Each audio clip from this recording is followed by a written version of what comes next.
jumlah hari dalam bulan Qamariyah berapa? 30 atau 29.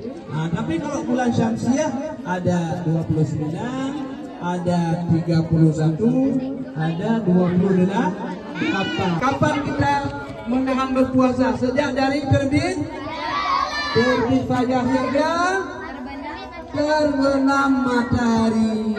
Sekarang sudah terbenam nggak mataharinya?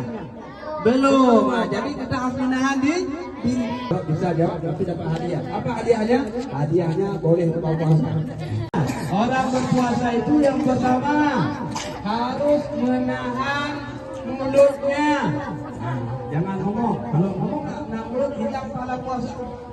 Nggak boleh katain orang. Nggak boleh kata-kata yang kotor.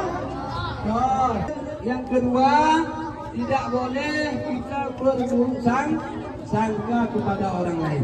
Nah, tidak. Kalau ada yang berbuat demikian, maka puasanya bagaimana?